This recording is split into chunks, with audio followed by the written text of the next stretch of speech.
प्राचीन समय की बात है। एक समुद्र के किनारे एक गुरु अपना आश्रम बनाकर रहा करते थे। हजारों शिष्य उनसे ज्ञान ग्रहण करने के लिए दूर दूर से उनके पास आकर रहते थे। गुरु का ज्ञान देने का तरीका भी बहुत ही अनूठा था। शुरुआत में वो अपने शिष्यों को उपदेशों के माध्यम से ज्ञान देते थे। उसके बाद वो अपने शिष्यों को उस ज्ञान का अनुसरण करने के लिए कहते थे, उस ज्ञान को अपने व्यावहारिक जीवन में उतारने को कहते थे। एक बार उस आश्रम में एक सम्राट अपने बेटे को लेकर पहुंचा। उस सम्राट ने उस गुरु से प्रार्थना की और कहा कि आप मेरे बेटे को अपने आश्रम में रहने दें और अपने तरीके से उसे ज्ञान दें। उसे इस आश्रम में बिल्कुल भी ऐसा नहीं लगना चाहिए कि वो किसी सम्राट का बेटा है। उसे बिल्कुल साधारण शिष्यों की तरह ही ज्ञान देने की कृपा करें। गुरु ने मुस्कुराते हुए कहा कि सम्राट ज्ञान इसी तरीके से लिया जा सकता है। अगर तुम अपने आप को दूसरों से महान समझोगे तो तुम ज्ञान ग्रहण नहीं कर पाओगे। अगर तुम्हें ज्ञान ग्रहण करना है तो तुम्हें दूसरों की तरह अपने आप को साधारण समझना होगा।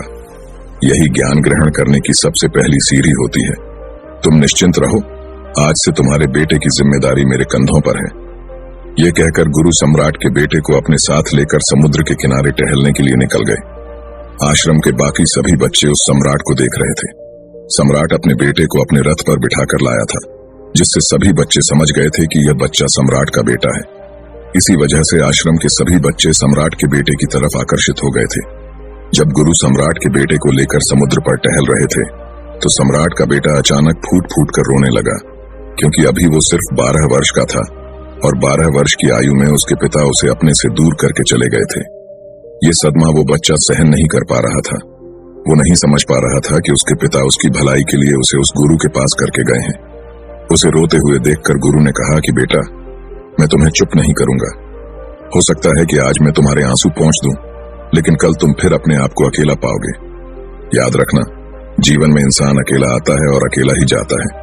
जितनी जल्दी जो इंसान इस बात को समझ लेता है, वो उतनी जल्दी आत्मज्ञान के रास्ते पर निकल जाता है। गुरु ने अपनी बात आगे बढ़ाते हुए कहा कि जो इंसान अकेला रहना सीख लेता है, वही खुद से प्यार कर पाता है, और जो खुद से प्यार करना जानता है, वो किसी के भी जाने का अफसोस नहीं करता, क्योंकि वो खुद से ही प्यार करता है। धीरे धीरे तुम आश्रम के माहौल में ढल जाओगे। शुरुआत में तुम्हें समस्या आ सकती है, लेकिन कुछ दिनों के बाद तुम इसे आत्मसात कर लोगे। उसके बाद तुम्हें यही जगह बहुत अच्छी लगने लगेंगी। ये जगह तुम्हें अपने महल जैसी लगने लगेंगी। संध्या हो चली थी। समुद्र के दूसरे छोर पर सूरज छिपने लगा था और अपनी लालिमा पूरे आसमान में बिखेर रहा था। बहुत ही सुंदर दृश्य था और गुरु शिष्य को अपने साथ लेकर आश्रम में वापस लौट आए। उस शिष्य को भी सांत्वना मिली, क्योंकि गुरु की आंखों में एक अभूतपूर्व शांति झलक रही थी। और जब हम किसी एकांतवासी गुरु की आंखों में वो शांति देख लेते हैं तो हमारे हृदय से भी सारा भार हट जाता है। मन एकदम निर्मल हो जाता है।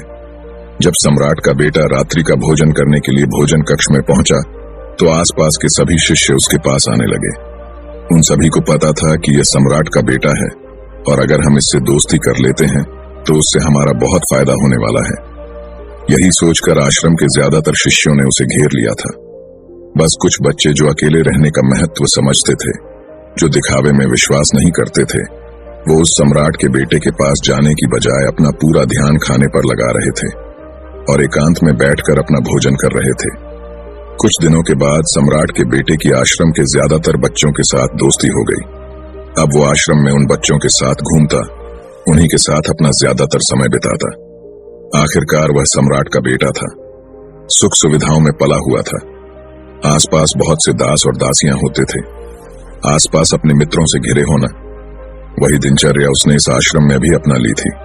ऐसा नहीं था कि गुरु को यह सब पता नहीं था, पर गुरु उसे अलग तरीके से ध्यान देना चाहते थे। बच्चों को ज्ञान आप उपदेश देकर नहीं दे सकते, उन्हें साक्षात्कार कराना होता है। उसके बाद उन्हें वो बात समझ आती है जो आप समझाना चाहते हैं।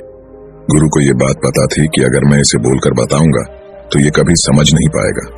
मुझे ऐसे दिखाना होगा, इसे एहसास कराना होगा कि अकेले रहकर तुम अपनी शक्तियों को जान पाओगे। ये सीख देने के लिए गुरु एक दिन उस शिष्य को अपने साथ एक ऊंची चोटी पर ले गए। चोटी पर पहुंचकर गुरु ने उसे शिष्य से कहा कि अब तुम्हारा ज्ञान पूरा हो चुका है, बस एक आखिरी रात तुम्हें यहाँ पर बितानी होगी। उसके बाद अगले दिन शाम को मैं तुम्हारे राजमहल में तुमको पहुंचा दूंगा। वो बच्चा तो ये सुनकर बहुत खुश हो गया कि अब मैं वापस अपने राजमहल चला जाऊंगा। फिर से मेरे दास और दासियां, सारी भोग की वस्तु ये मेरे पास होंगी। उस शिष्य ने गुरु से पूछा कि गुरुजी, मुझे आज रात आप यहाँ चोटी पर क्यों रहने को कह रहे हैं? आखिर मुझे कौन सा आखिरी ज्ञान यहाँ से मिलेगा? गुरु ने मुस्कुराते हुए कहा कि यहाँ पर चट्टान के पीछे तुम्हें छिपकर बैठना होगा। यहाँ पर रोज रात को एक बाज आता है। बाज को देखना है, बहुत गौर से देखना है, हर गतिविधि देखनी है, और उस बाज को देखने के बाद अगले दिन अगर तुम उस बाज की खूबियां मुझे बता पाए तो मैं तुम्हें तुम्हारे राजमहल वापस भिजवा दूंगा। और हाँ, सुबह आने से पहले एक बात पर और ध्यान देना है। एक चरवाहा यहाँ पर अपनी बकरियों को चराने के लिए आता है। तुम्हें उन बकरियों की गतिविधियां भी देखनी है। याद रखना, बाज की गतिविधि रात को और बकरियों की गतिविधि सुबह। अगर तुम दोनों की गतिविधि ध्यान से देखकर मुझे बता पाए तो तुम इस आश्रम से हमेशा के लिए आजाद हो जाओगे। तुम्हारा ज्ञान पूरा हो जाएगा। मैं तुम्हारे पिता को कह दूंगा कि ये बच्चा हमारे आश्रम का सबसे ज्ञानी बच्चा है। ये कहकर गुरु अपने आश्रम में वापस लौट आए और वो बच्चा वहीं पर उस चट्टान के पीछे रुका हुआ उस बाज का इंतजार करने लगा। काफी वक्त बीत जाने के बाद वहां पर एक बाज अपने बच्चों के साथ पहुंचा। सम्राट के बेटे ने पूरी रात उस बाज की गतिविधि बहुत ध्यानपूर्वक देखी और सुबह होने के बाद जब चरवाहा वहां पर अपनी बकरियों को लेकर पहुंचा तो उसने एक अभूतपूर्व दृश्य देखा। उसने देखा कि वो बाज बकरी के एक मेमने को अपने पंजों में दबाकर आसमान में चला गया। उसने उस बकरी के बच्चे का शिकार कर लिया था। ये सारा दृश्य देखकर वो बच्चा आश्रम में वापस अपने गुरु के पास पहुंचा। इससे पहले कि गुरु उससे कुछ पूछते, उसने गुरु को प्रणाम करते हुए कहा कि गुरुदेव, आप आश्रम के सभी बच्चों को यहाँ पर बुला लीजिए। मैं सब लोगों को बताना चाहता हूँ कि मैंने क्या देखा। जब आश्रम के सभी बच्चे वहां पर पहुंच गए तो उस सम्राट के बेटे ने कहना शुरू किया कि मैंने अपने जीवन में बहुत से पक्षियों को देखा है, लेकिन बाज उन सभी पक्षियों में से सबसे अद्भुत और सबसे अलग होता है। उदाहरण के लिए एक तोता हम सभी ने देखा है। तोता बोलता तो बहुत है, लेकिन कभी ऊंचा आसमान में नहीं जा पाता। लेकिन एक बाज जो कि हर समय शांत रहता है, वो आकाश को भी छू सकता है। उसमें आकाश को छू लेने का सामर्थ्य होता है। जब भी एक बाज अपने शिकार को निश्चित कर लेता है तो वह उसी शिकार पर अपनी नजरें लगाए रहता है, चाहे वो कितनी भी ऊंचाई पर क्यों ना हो, चाहे कितना भी खतरनाक तूफान क्यों ना आ जाए, लेकिन उसकी नजर हमेशा अपने लक्ष्य पर स्थिर रहती है। आज सुबह जिस बाज को मैंने देखा, उसने हर बकरी को अपना शिकार नहीं बनाया, बल्कि उस बकरी के झुंड में से उसने उस बकरी के मेमने को अपना शिकार बनाया। पहली बात, उस बाज की तरह हमें भी अपना ध्यान अपने एक ही लक्ष्य पर स्थिर रखना चाहिए, चाहे कितनी भी रुकावट क्यों ना आए। हमें अपना लक्ष्य स्पष्ट दिखाई देना चाहिए, पर पूरी एकाग्रता के साथ ध्यान देना चाहिए।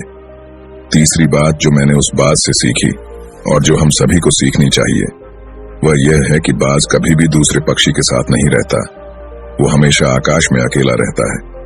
इससे हमें यह सीख लेनी चाहिए कि हमें कभी भी छोटी सोच वाले लोगों के साथ नहीं रहना चाहिए। आखिरकार हम भी वही बन जाते हैं जिनके साथ हम रहते हैं। इसीलिए या तो महान सोच वालों के साथ रहो या फिर अकेले, क्योंकि जब हम अकेले रहते हैं तभी हम खुद की ताकत और खुद की कमजोरियों को जान पाते हैं। कमजोरियों को जानकर उनको दूर कर सकते हैं और अपनी ताकत को जानकर उसका सही इस्तेमाल कर सकते हैं। लेकिन वो तभी संभव होगा जब हम अकेले